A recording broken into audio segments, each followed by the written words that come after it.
You won't believe what prisoners actually eat behind bars. A steel door groans as a tray slides through the slot. The prisoner picks it up and stares in disbelief. On the scratched plastic plate, a lump of gray meat, watery beans, and a slice of bread so hard it could snap. The stench hits him, sour, spoiled, unbearable. He lifts the bread and maggots writhe beneath it. This isn't a nightmare. This is dinner. Whispers spread down the tier. Inmates say this is no mistake. Food contractors cut corners, pocketing money. Guards look away. Some say food shipments are stolen before they even hit the kitchen. The worse the food gets, the more hopeless inmates feel. On paper, the rules promise 3 balanced meals. In reality, breakfast is powdered eggs mixed with water, often cold. Lunch is stale bologna sandwiches with green edges. Dinner, a mystery stew with chunks of fat floating in cloudy broth. Some days the food is laughable. Beans served 7 days straight, half cooked, half mush. Inmates joke to survive, but the laughter fades when stomach cramps send entire cell blocks running for toilets. Sickness becomes routine. Food turns into power. A single ramen pack becomes more valuable than cash. Coffee and sugar become currency. The worse the trays, the stronger the underground trade. Spices stolen from the kitchen pass through hidden hands like gold. But there's a darker side. Whispers warn of meals tampered with. Spoiled meat that lands dozens in the infirmary. Food laced with chemicals or shards of glass as revenge. In the chow line, every bite could be a risk. One night, a group of prisoners lift their trays together. What they see pushes them past the edge. The trays don't just carry food. They carry something that will spark an eruption inside the prison walls. The chow hall buzzes under the flicker of dim fluorescent lights. Guards lean against the walls, half watching, half bored. Trays clatter as prisoners sit down. But tonight something feels different. Whispers ripple from table to table. A group of inmates lift their lids in unison. Instead of stew, they find meat crawling with mold, the smell sharp and rotten. Flies swarm instantly. One man gags, another curses out loud, and the sound cuts through the room like a blade. The guards don't move. They've seen it before. To them, it's just another meal. But to the men sitting at those tables, this feels like a final insult, proof that no one on the outside cares if they live or die. An older prisoner, known for keeping calm, stands up with his tray. He slams it on the ground. Food splatters across the floor, drawing silence. Every eye in the room follows him as he points at the spoiled meat and shouts, "They're feeding us garbage!" The silence breaks into chaos. Inmates pound their trays, chanting, voices rising against the guards who shift uneasily. Some prisoners refuse to eat, others hurl their food against the walls. The smell of rot mixes with sweat and fury. Guards bark orders, but their voices are drowned out. Tension builds. Fists clench. The room is one spark away from exploding. And then it happens. An inmate hurls his tray at a guard, striking him in the chest. The chow hall erupts into a storm of shouting, crashing metal, and bodies surging forward. This was no longer about bad food. It had just turned into open rebellion. The guard stumbles backward, food dripping down his uniform. His radio crackles as he yells for backup. Around him, prisoners bang trays like war drums, the sound echoing through the concrete walls. Another inmate flips his table, sending spoiled stew splattering across the floor. Chairs screech as men jump up, some grabbing utensils, others just raising fists. The chow hall transforms into a battlefield in seconds. More guards rush in, batons ready. They shove prisoners back, shouting commands that no one listens to. The smell of sweat, moldy meat, and fear hangs thick in the air. One prisoner uses the chaos to sneak toward the kitchen door. He knows that behind it lies the storage room. Shelves of food, sacks of sugar, maybe even knives used by kitchen workers. The guards don't see him slip away. In the middle of the hall, an older inmate collapses after being hit with a baton. His friends drag him to the side, shouting at the guards for mercy. But no one is listening anymore. Tables are overturned, trays fly through the air like weapons, and the roar of voices grows louder. This isn't just anger at rotten food anymore. It's years of frustration, hunger, and mistreatment boiling over. Suddenly, the side door to the kitchen bursts open. The inmate who slipped away reappears, holding a sharp kitchen blade in his hand. The sight freezes the room for a split second. The rebellion has just turned into something far more dangerous. The inmate stands in the doorway, gripping the blade tight. The fluorescent lights gleam off the metal, and for a moment, the whole chow hall goes silent. Guards freeze, prisoners stare, and tension thickens like smoke. Then the silence shatters. Prisoners cheer, pounding trays and fists against the tables. To them, the blade is a symbol. It means they finally have some power. Guards, suddenly on edge, pull batons higher, their radios buzzing with frantic calls for backup. In the chaos, a group of inmates manages to kick open a side door leading to the storage area. They vanish into the shadows, grabbing sacks of food, sugar, and coffee, the very items that once ruled the underground economy. But outside the chow hall, sirens wail. More boots thunder in the corridor. The riot isn't contained, it's spreading. Cell blocks echo with pounding fists and shouted chants. What started with one rotten meal is now spiraling into a prison-wide uprising.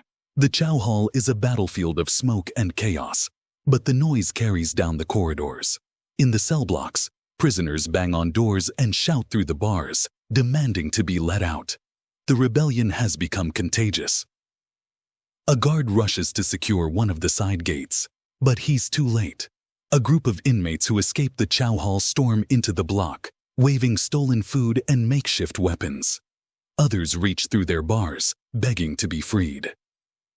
Keys jangle as one inmate, who snatched a guard's belt in the chaos, unlocks the first cell. The door swings open with a metallic screech. Cheers erupt as more locks are forced open.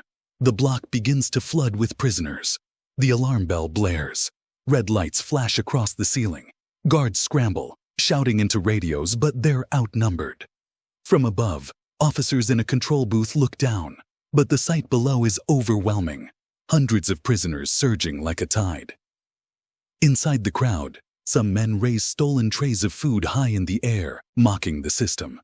To them, the uprising is about more than hunger. It's about dignity, about showing they won't be treated like animals anymore. But violence escalates fast. A guard is cornered near the stairwell. Prisoners close in. Others shout for restraint, but rage drowns out reason.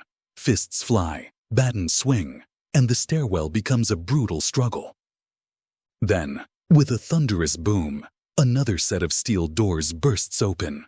Reinforcements flood in, riot shields, gas masks, shotguns loaded with rubber bullets. The clash that follows shakes the prison to its foundation. The uprising is no longer just about food. It has become a war for control. The reinforcements storm in, shields locking together like a wall. The pounding of boots and the hiss of tear gas canisters echo through the corridors. Prisoners tighten their grip on trays, pipes, and stolen knives. No one is backing down. Rubber bullets crack through the smoke. Inmates duck and scatter, some screaming as rounds slam into their bodies. Others charge anyway, raising their makeshift weapons high. The clash is brutal, metal against plastic shields, fists against batons. One prisoner hurls boiling water snatched from the kitchen. The scalding liquid splashes over an officer's arm, and the man drops his baton in pain. The crowd roars in victory, using the moment to push forward. The stairwell becomes a choke point. Prisoners push upward, trying to reach the control booth above. Guards fight to block them, shields smashing against bodies. Every step is a battle, every inch a test of will. Down below, smoke thickens. Prisoners cough and stumble, eyes burning red. Yet in the haze, some manage to kick open another gate leading toward the prison yard. Fresh air spills in, and with it, the chance to spread the riot even further. The yard floods with prisoners, some waving trays like banners, others dragging stolen food sacks. For the first time in years, they feel free under the open sky, even with sirens wailing and floodlights sweeping over them. But freedom lasts only seconds. Spotlights snap on, and from the guard towers above, rifles shift into position. Prisoners freeze, staring up at the silhouettes of armed officers. One wrong move, and the chaos could turn deadly. The prison yard is filled with shouts, smoke, and the pounding of feet. Floodlights burn down from the towers, turning night into a stage. Dozens of prisoners stand frozen, staring up at the rifles pointed at them. A voice booms from a loudspeaker. "Return to your cells immediately, or force will be used." The warning bounces off the concrete walls, but few believe it. The prisoners know this is no empty threat. One inmate raises his tray high into the air like a flag. Others join him, lifting spoons, pipes, and sacks of stolen food. Their defiance sends a clear message: they will not back down. The guards in the towers adjust their aim. Fingers hover on triggers. Prisoners below shuffle nervously, the silence stretching. Everyone knows one shot could spark a massacre. Suddenly, chaos returns. A prisoner hurls a rock at the spotlight, shattering the glass. Darkness swallows part of the yard. The crowd surges forward, cheering as the tower scrambles to regain control. Riot officers storm through the gates, shields raised. They form a wall, slowly advancing toward the prisoners. Tear gas canisters arc into the yard, hissing as clouds rise. Prisoners scatter, coughing, choking, but some stand their ground. And then, it happens. A loud crack echoes from the tower. A single live round is fired. The crowd falls silent as one prisoner collapses onto the ground, blood spreading across the dirt. The yard freezes. The riot has just crossed a line that can never be taken back. The yard falls silent as the prisoner's body lies still on the ground. The smoke lingers in the air. The floodlights flicker, and the chants die into whispers. Everyone knows the line has been crossed. This is no longer just a food protest. Some inmates drop their weapons, fear washing over them. Others scream louder, rage burning hotter than ever. Guards close in with shields, dragging prisoners down, slamming them against the dirt. The rebellion is crushed piece by piece. By dawn, the prison is quiet again. The chow hall is wrecked, cells are torn apart, and the air still smells of gas and smoke. Dozens of inmates are in the infirmary. A handful are in isolation, and one man will never breathe again. The riot started with a single tray of spoiled food, but it ended as a war inside the walls. And that's the truth about prison meals. They're not just about hunger. They're about dignity, survival, and power.